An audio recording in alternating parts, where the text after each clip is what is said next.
Students, आज हम principle of teaching के topic analysis of syllabus and NSQF के बारे में जानेंगे।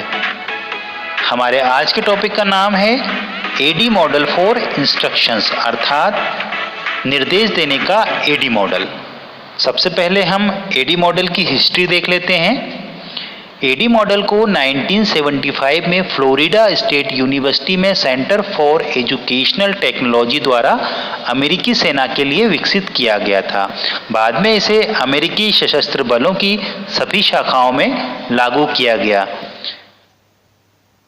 एजुकेटर्स अर्थात शिक्षकों ने, या कह सकते हैं कि अनुदेशात्मक डिजाइनरों ने प्रशिक्षण कार्यक्रमों को समान रूप से संचालन के लिए एक टेक्निक या पद्धति का विकास किया, जिसका उद्देश्य कई वर्षों तक समान रूप से शिक्षा या प्रशिक्षण कार्यक्रम का संचालन करना था। शिक्षकों, अनुदेशात्मक डिजाइनरों और ट्रेनिंग प्रोग्राम डिजाइन करने वालों को एडी मॉडल की अप्रोच सुविधाजनक लगी और उपयोगी भी लगी, क्योंकि इस मॉडल के अनुसार जो स्टेप्स बनाए गए हैं वे प्रशिक्षण को प्रभावी बनाने में बहुत उपयोगी सिद्ध होते हैं। एडी मॉडल में 5 चरण होते हैं।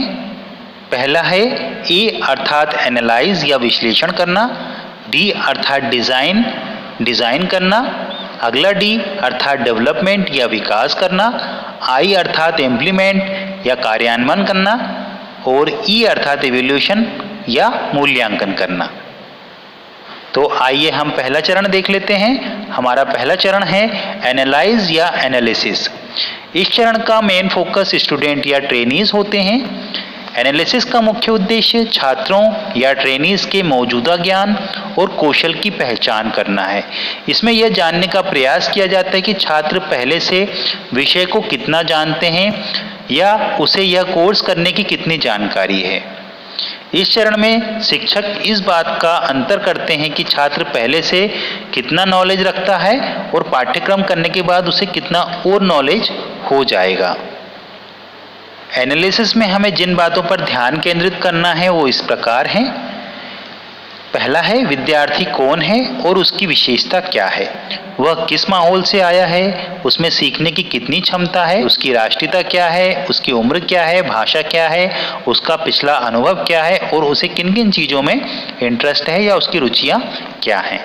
फिर हमें ये जानना होगा कि उसका वांछित व्यवहार क्या है, अर्थात उस छात्र की उस संस्थान में क्या नई फीलिंग्स डेवलप हो रही हैं और वह इस पाठ्यक्रम को करने के लिए कितना एक्साइटेड है। इसके बाद हमें यह जानना होगा कि हमको पाठ्यक्रम कराने में क्या क्या बाधाएं आएंगी, जिससे छात्र का व्यवहार अर्थात छात्र आसानी से पाठ्यक्रम पूरा कर पाएगा कि नहीं कर पाएगा, या उसका पूर्व ज्ञान कितना है, उसको बिल्कुल बेसिक से सिखाना पड़ेगा या बेसिक से आगे हम शुरू कर सकते हैं।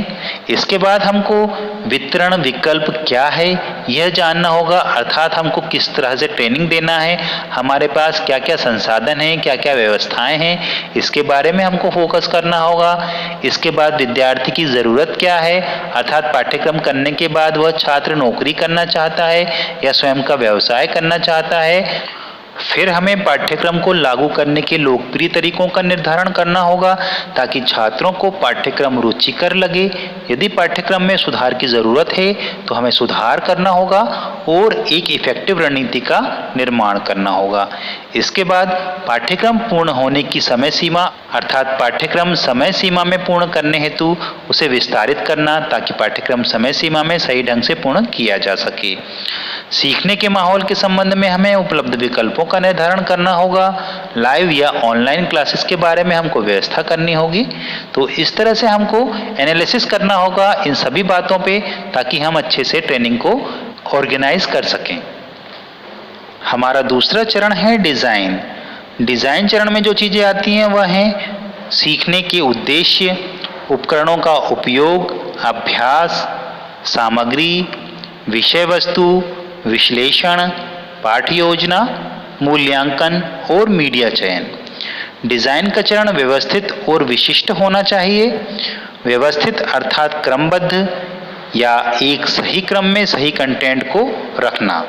इस चरण में योजनाबद्ध रणनीति की पहचान करना, विकास और मूल्यांकन करने की एक तार्किक और क्रमबद्ध और व्यवस्थित प्रक्रिया बनाना है, जिससे कि पाठ्यक्रम के लक्ष्यों की प्राप्ति पूर्ण रूप से हो सके।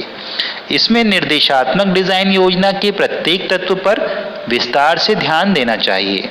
जैसे विभिन्न प्रकार के मीडिया का उपयोग किया जाना चाहिए, ऑडियो, वीडियो और ग्राफिक्स का उपयोग किया जाना चाहिए। प्रत्येक गतिविधि के लिए समय सीमा अर्थात प्रत्येक कार्य को कितना समय दिया जाना है यह निर्धारण करना होगा और पाठ्यक्रम के लक्ष्यों को पूरा करने के लिए प्रतिभागियों द्वारा आवश्यक मानसिक प्रतिक्रियाएं क्या हैं यह देखना होगा। हमारा तीसरा चरण है डेवलपमेंट अर्थात विकास।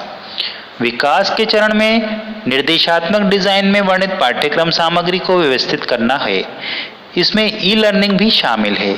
इसमें पाठ्यक्रम में उपयोग की जा रही कार्यप्रणाली का प्रशिक्षण शुरू किया जाता है। इस चरण में डिजाइनर पिछले 2 चरणों से एकत्रित किए गए डेटा का उपयोग करते हैं और उस डेटा से एक नया कार्यक्रम बनाते हैं। विकास चरण में 3 मुख्य कार्य शामिल हैं।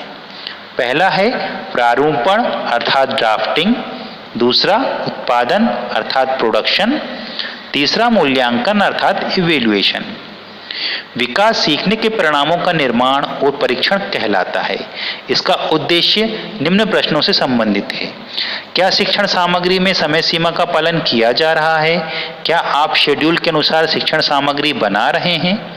क्या आपके ट्रेनीज प्रभावी ढंग से कौशल प्राप्त कर रहे हैं? क्या ट्रेनीज अपनी क्षमता के अनुसार सीख रहे हैं? हमारा चौथा चरण है इम्प्लीमेंटेशन अर्थात कार्यान्वयन करना।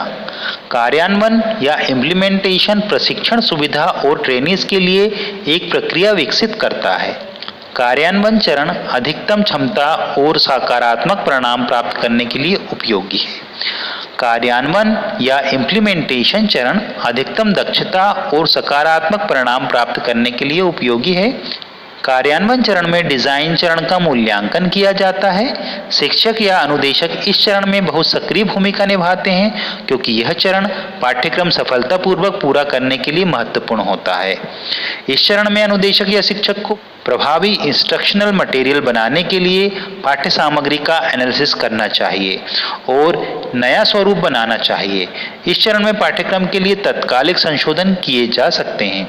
इस प्रकार यह चरण पाठ्यक्रम को और अधिक प्रभावी और सफल बनाता है। कार्यान्वयन में निम्न बातों को निर्धारित किया जा सकता है, जैसे रिकॉर्ड रखने के आपके पसंदीदा तरीके क्या हैं, आप अपने रिकॉर्ड को किस तरह सुरक्षित रखते हैं, क्या आपके पास तकनीकी समस्याओं से निपटने के लिए बैकअप प्लान है या नहीं। जब छात्र समूह को प्रायोगिक सामग्री मिलती है तो क्या वे स्वतंत्र रूप से काम कर सकते हैं या उन्हें निरंतर मार्गदर्शन की आवश्यकता होगी।